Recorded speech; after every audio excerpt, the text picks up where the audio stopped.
фарҳанг як рукни ҷудонашавандаи ҳар як мардум буда василаи асосии муаррифии давлату миллат дар сатҳи байналмилалӣ ба ҳисоб меравад ва бо домони васеъи густурдаи хеш ҷомеаҳое ки такя ба фарҳанги миллӣ доранд дар тамоми ҷодаҳо муваффақ ба назар мерасанд.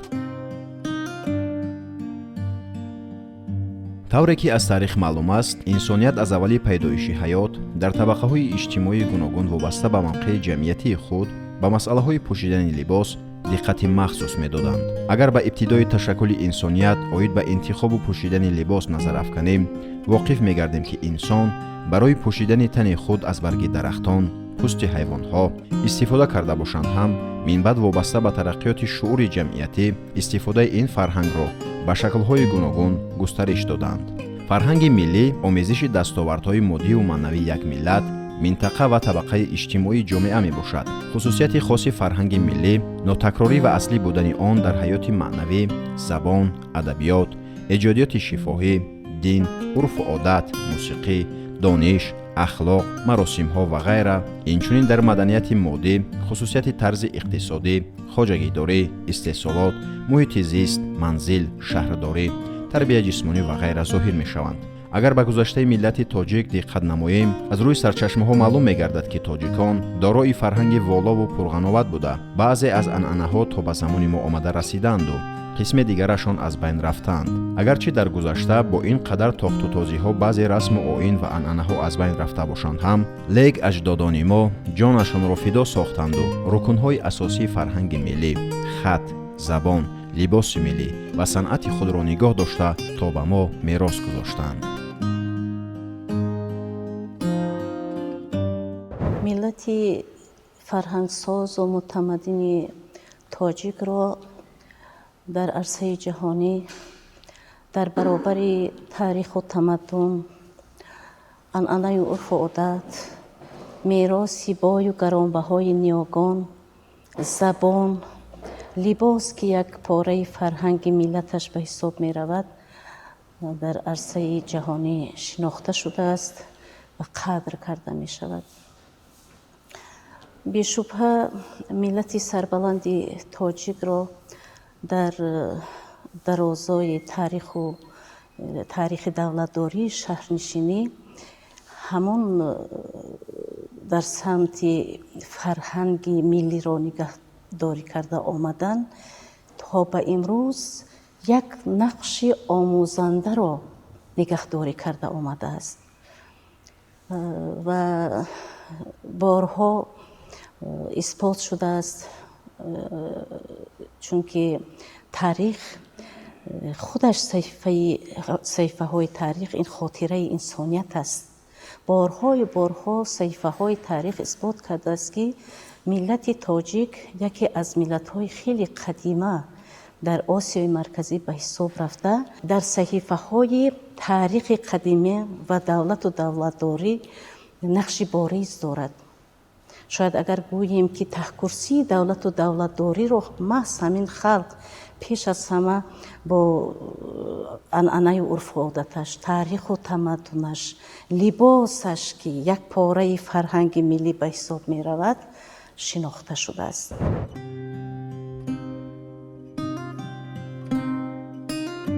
мусаллам аст ки дар таърихи инсонӣ ҳамеша дар муқобили фарҳангу хират, ҷаҳолату бефарҳангӣ қарор дошт ва қудратмандону гурӯҳҳои манфиатхоҳ дар фазои фарҳангӣ рахнаҳо эҷод мекарданд. аммо бо талошу заҳматҳои фарзонафарзандони миллат, фарҳанги бою ғании миллати тоҷик ҳифз гардида то имрӯз ба дасти мо омада расидааст. маҳз тавассути фарҳанг ҳар як халқу миллат ҳастӣ, қудрату тавоноӣ ва хираду побарҷоии худро ба ҷаҳониён муаррифӣ карданд.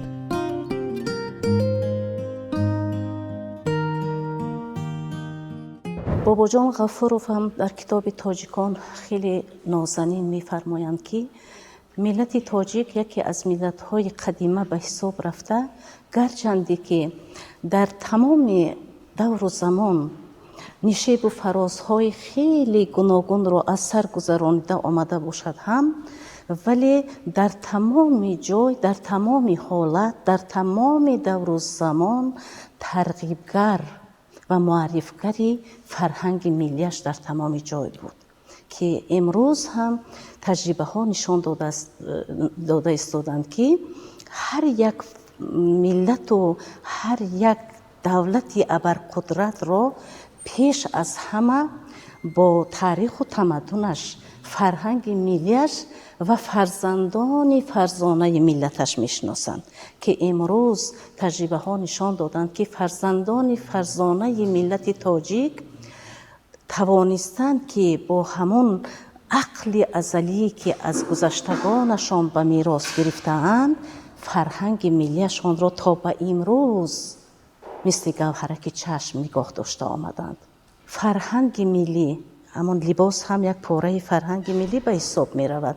زبان، تاریخ، تمدن، آثار بای و گرانبهای نیاگانمان، اینها انعکاسگری سیمای ملت می باشند که سیمای ملت را به جهانیان معرفی می کنند و در همه این چیزهایی که من گفته گذاشتم چهره یک سیمای ظاهری انسان، زندگی انسان عکس می یابد.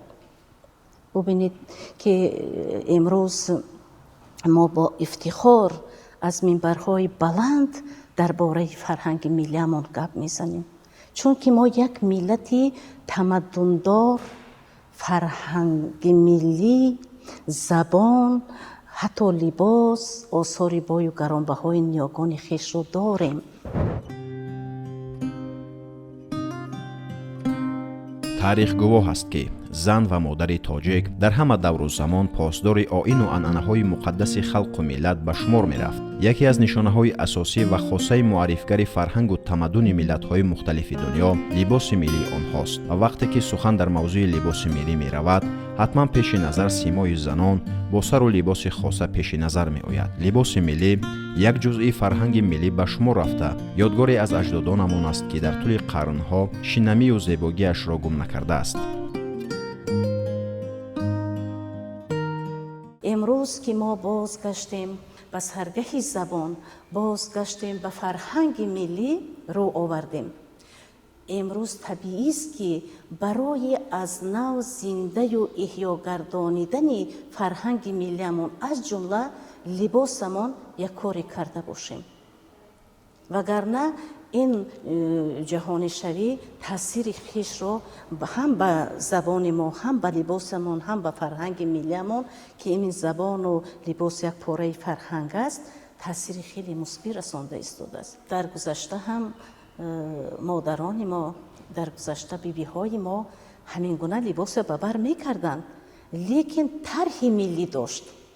همون داکه های حریر و نازک تاجیکی خواب می، یا اینکه همون لباس هایی که با طرح ملی دوخته شده بودن به بر می کردند. ولی امروز بعضی از جوانان ما، خصوصا من دخترها را در نظر دارم، دیده و دانسته برای خودشان لباس بیگانه را مود کردند که گویا آنها با مود نو لباس به بر می‌کرده باشند. البته این خطر به فرهنگ ملی‌مان دارد. در گذشته اجدادان ما که چنین نمونه سر و لباس را به بر می‌کردند، آنها در طرز دوختشان الکی یک نمونه فرهنگ خاص خلق تاجیک را نشان می‌داد که چقدر آنها زن‌هایی بودند که از جهت شرمساریشان نهفته بود در زیر به بر نمودن سر و لباس ملی که آن را می تواند هر یک هنرمند، هر یک دوزنده هم اگر گوییم می تواند آن را در شکل پیش کرته به پورگی گلدوزی شده باشد، محکم باشد، یا اینکه آستین های کرته های بانوان در شکل دراز رویه دوخته باشد، یکی از دیگر درازتر. بعد در ببر نمودن چنین سر و لباس هم یک سال از سال دیگر، یا اینکه دوره به دوره در ببر نمودن چنین سر و لباس الکی به کلی فرق میکند که در سالهای 50م 60م یا اینکه 40م کدام نمونه سر و لباس را ببر میکردن، الکی طرز دوختی آنها چگونه بود. با سالهای 70م 80م الکی طرز مودی چنین نمونه سر و لباس را ببر کردن الکی دیگر است. имрӯз бошад аллакай тамоман дигаргуна аст ки занону бонувон ё ин ки ҷавондухтарон метавонанд ба бар намоянд чунин намунаи сару либосро.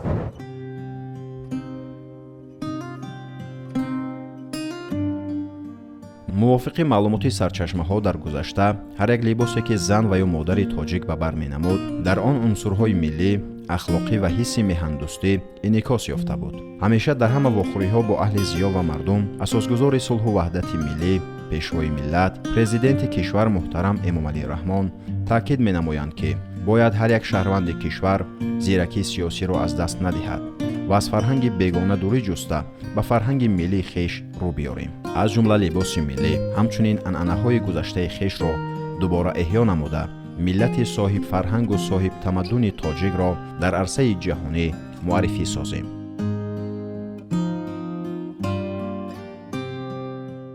борҳою борҳо президенти кишварамон аз минбарҳо ба мардуми зиёӣ таъкид мекунанд ки мо бояд имрӯз ки рӯ овардем ба фарҳанги миллӣ, бояд дар бораи аз нав зиндаю эҳёгардонидани фарҳанги миллӣ аз ҷумла либоси миллиамон як коре карда бошем. имрӯз мо дар як замоне қарор дорем ки ин замони ҷаҳонишавӣ аст. ҷаҳонишавӣ чӣ аст? ҷаҳонишавӣ ин мақсаду мароми ҳамун кишварҳои абарқудрате ҳастад ки мехоҳанд ба воситаи ҷаҳонишавӣ фарҳанги миллии дигар кишварҳо аз ҷумла Осиёи марказиро аз байн баранд, рукнҳои давлатдориро фалаҷ гардонанд, ҷомеаро ноором созанд, худашон аз дур нишаста тамошо кунанд.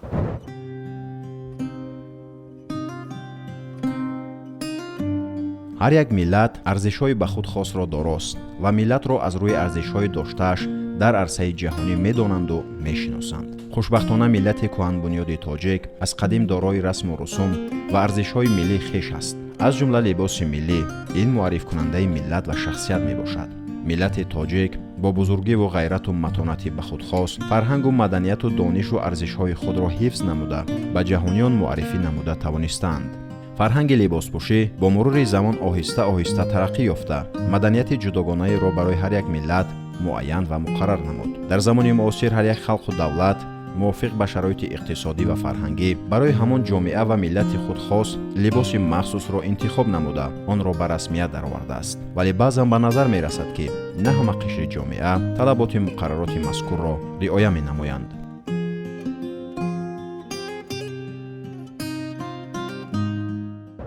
имрӯз бояд ҳар як зиёӣ дар назди худ вазифа гузорад ки ҷавонон ки ояндаи миллат, ояндаи фарҳанги миллӣ дар дасти инҳост, бояд мо ҷавононро дар рӯҳияи рӯ овардан ба фарҳанги миллӣ тарбия кунем. ҷавони имрӯза бояд номуси миллӣ дошта бошад, ба тамоми муқаддасоти миллияш арҷ гузошта тавонад ва ҷавони имрӯза бояд фарҳанги миллии хешро аз фарҳанги бегона фарқ карда тавонад. аслан дар гузашта занону бонувоне ки ба омода намудани чунин намунаи сару либосҳои миллӣ аҷдодони мо бештар машғул мешуданд, аллакай онҳо чӣ қадар заҳмату талош мекарданд ки чунин як намунаи сару либосеро омода гардонанд, ё ин ки ба ҷавондухтаронашон дар чӣ рӯзи ҷашну маросими тӯи арӯсию домодӣ, ё ин ки дар дигар ҷашну маросимҳои анъанавияшон онҳо бояд ба бар намоянд.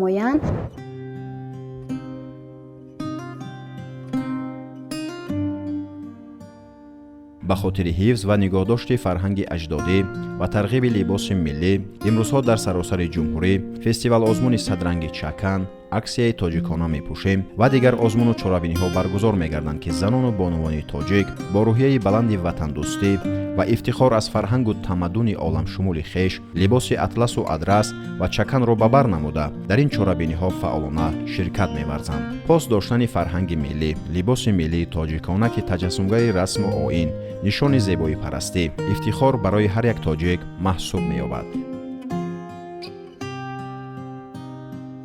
хурсандиовар аст ки қариб ҳар сол дар кишвари мо озмунҳои тоҷикона мепӯшем ба роҳ монда шудааст, ки ин озмунҳо хеле дар сатҳи баланд гузаронида мешаванд ва имрӯз мо дар гулгашту роҳравҳо мебинем, ки масалан ин озмун ба ҷавондухтарон таъсири худро расондааст. имрӯз духтарони мо либосҳои миллиро ба бар мекунанд бо тарҳи замонавӣ. вале як чизро бояд мо инҷо гуфта гузарем, ба бинандагон бояд равшан бошад, ки тарроҳони мо ҳамин гуна либосҳои миллиро тарроҳӣ кунанд бо ҳамон тарҳи замонавӣ, ки дар он фарҳанги миллӣ падидор бошад. масалан имрӯз бинед мо чакан дорем. ин чакани мо ё адрасу атласи моро дунё пазируфтааст. ман бовар мекунед, худам шоҳид будам, ки ҳамин сол дар саҳни академия мо наврӯзро хеле дар сатҳи олӣ ҷашн гирифтем. дар он ҷо меҳмонҳо аз кишварҳои хориҷа буданд. ман медидам, ки ҳамаи онҳо дар бар либоси миллӣ доштанд. бовар мекунед, ин ифтихор буд барои ман, ҳамчун як зан, ҳамчун як модар ифтихор буд, ки бубинед, ки ин қатар мардумони кишварҳои ғайр нисбати либоси мо ин қатар бо эҳтиром менигаранд. ҳатто орзу мекунанд, солҳои тӯлонӣ орзу доранд, ки ба кишвари мо биёянду ҳамин гуна либосҳои моро харидорӣ карда ба бар кунанд.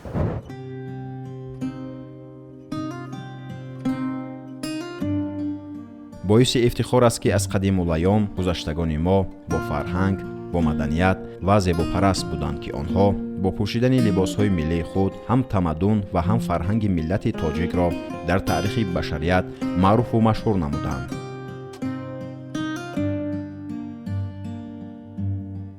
моҳи ноябри соли 2018 чакани тоҷикӣ ба феҳристи мероси ғайримодди ЮНЕСКО ворид шуда дар арсаи ҷаҳонӣ маъруф гардид. гулдӯзиҳое, ки дар рӯи нақши он оварда шуданд, ифодагари мазмуну моҳияти ба худ хос мебошад. либоси миллӣ дигар, ки атласу адрас аст, низ ба феҳристи мероси ғайримодди ЮНЕСКО ворид гардидааст ва имрӯзҳо дар ҷашну чорабиниҳои фарҳангӣ бонувони тоҷик онро ба бар менамоянд, ки ҳамчун нишони ҳуввияти волои миллати тоҷик мебошад.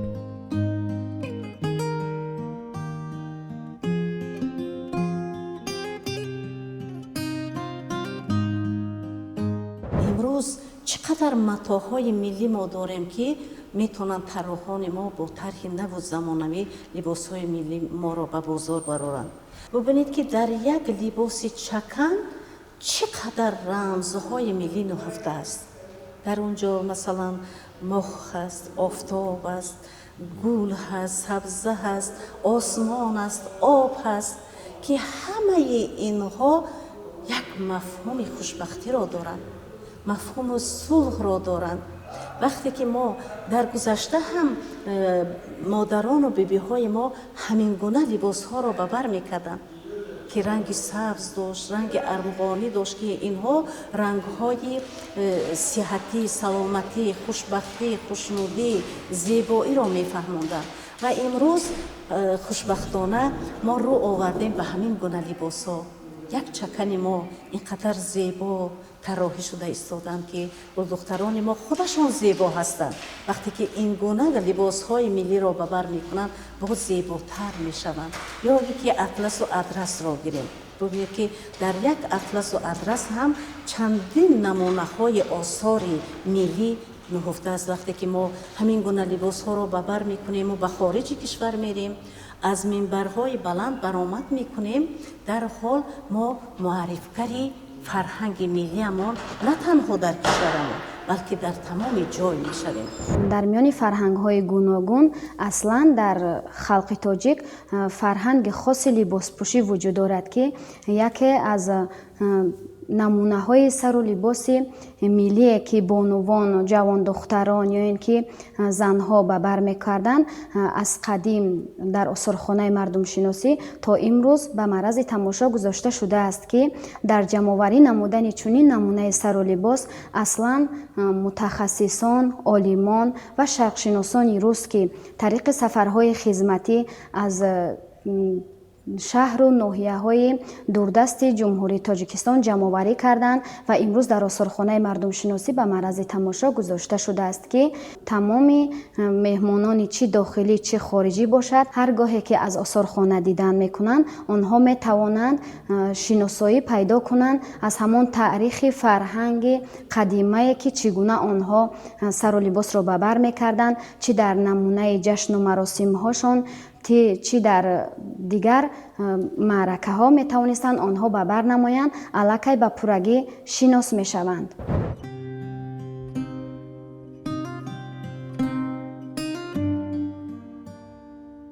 агарчи дар гузашта аз абрешим ва дигар матоъҳо либосҳои миллиро омода мекарданд, имрӯз боз матоъҳои зиёде ҳастанд ки аз он метавон либосҳоро бо тарҳу услуби тоҷикона омода кард. дар либоси миллӣ хоҳ хоси занона бошаду хоҳ хоси мардона, чӣ дар тоқиву рӯймол, куртаву ҷома, ҷуробу ороишот, унсурҳои хоси тоҷикона ҳамеша ба назар мерасад. чунин намунаҳоро чӣ дар тани бонувону духтарон ва чӣ дар мағозаву растаҳои ҳунармандӣ ва осорхонаҳо вохӯрдан мумкин аст ки ҳамарӯза ҳам сокинони дохилӣ ва ҳам сайёҳони хориҷӣ дидан менамоянд.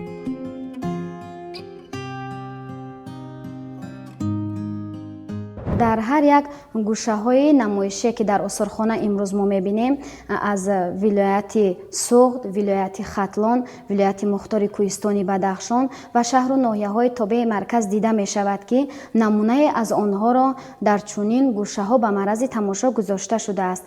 аслан ба намунаи сару либоси миллӣ дохил мешавад аз бонувон бошад курта, пойҷома, тоқӣ, рӯймол ва болопӯш ё ин ки камзулҳои гуногун.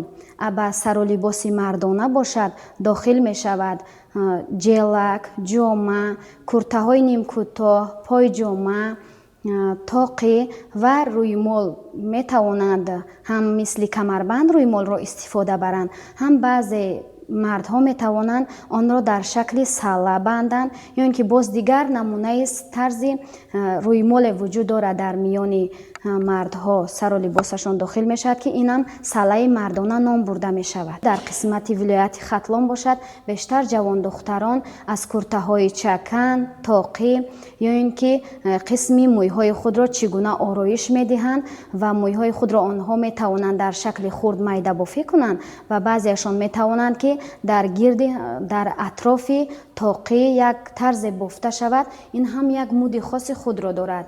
дар қисмати вилояти суғд бошад бештар намунаи сару либоси онҳо аз матои адрасу атлас ба пуррагӣ омода мегардад ки аллакай тарзи муди духти куртаҳо ҳам ба куллӣ фарқ мекунад. дар минтақаи рашт бошад чунин намунаи сару либосҳо аллакай онҳо ҳам ба куллӣ аз матои чакан ки дар гузашта ва имрӯза метавонанд аллакай онро гулдӯзӣ намоянд, ҳамун бонувони чирадасти заҳматкаш. боз дар вилояти мухтори кӯҳистони бадахшон бошад аллакай тарзи муди либоспӯшӣ ва рамзҳои хоси худро дорад дар он минтақа ҳам ки ҳарчанд минтақаи аз кӯҳистон ҳам иборат бошад. аллакай рамзҳои хоси онҳо рамзи сафед ва сурх ё ин ки сабз мебошад ки бештари намунаи сару либоси онҳо аллакай ифодагари чунин рамз аст. онҳо метавонанд дар рӯи матои сурх ё ин ки сабз аллакай ба пуррагӣ аввал матоъро омода мегардонанд, курта, пойҷома ё ин ки болопӯш ё ин ки тоқиро баъдан дар қисми лаби ҳамон куртаи омода гардида шерозае бо як нақшу нигори геометрӣ ки аллакай вайро бофта мешавад бо чунин дуконҳо метавонад дар сару либос насб намояд. аллакай ин аз дигар минтақа дар тарзи ба бар намудани чунин намунаи сару либос фарқ мекунад.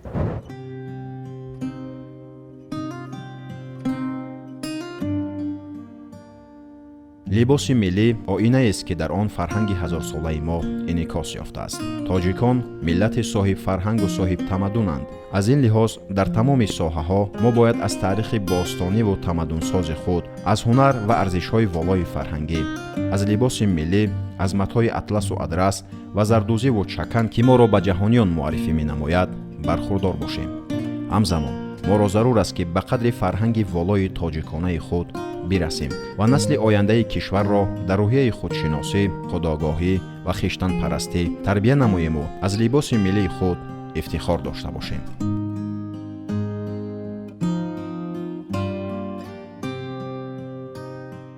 همین فرزندان بهار و بناموس ملت بودند که توانستند تا به امروز فرهنگ ملیشان را مثل گوهرک چشم نگاه دارند. و امروز ببینید که یک مدت پره ما از لباس ملیمون محروم بودیم و با شرافت وحدت و استقلالت کشور که تمام گوشه های سرد زندگی انسان گرم و روشن و منور کرد. استقلالیت زندگی مردم رو به مردم تاجیک شیوه زیستن و انسانوار زندگی کردن را آموخت.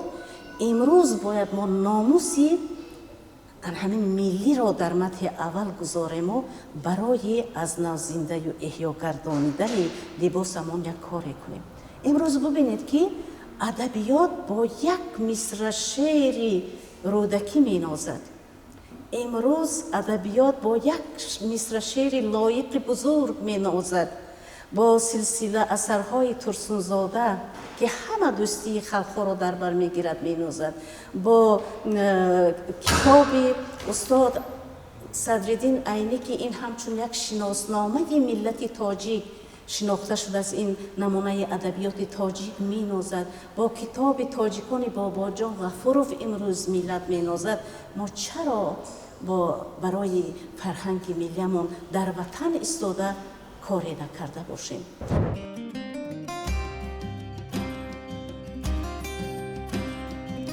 ارج گذاشتن به ارزش‌های ملی، حفظ میراث نیاگان و به نسل آینده میراث گذاشتن وظیفه شهروندی هر یک ما به شمار می رود که فرهنگ بای و غنی از جمله لباس ملی را توانیم به آینده میراث گذاریم. نسل آینده نیز از این میراث پرغناوت گذشته خویش افتخار و پرچمبردار ملت خویش باشند.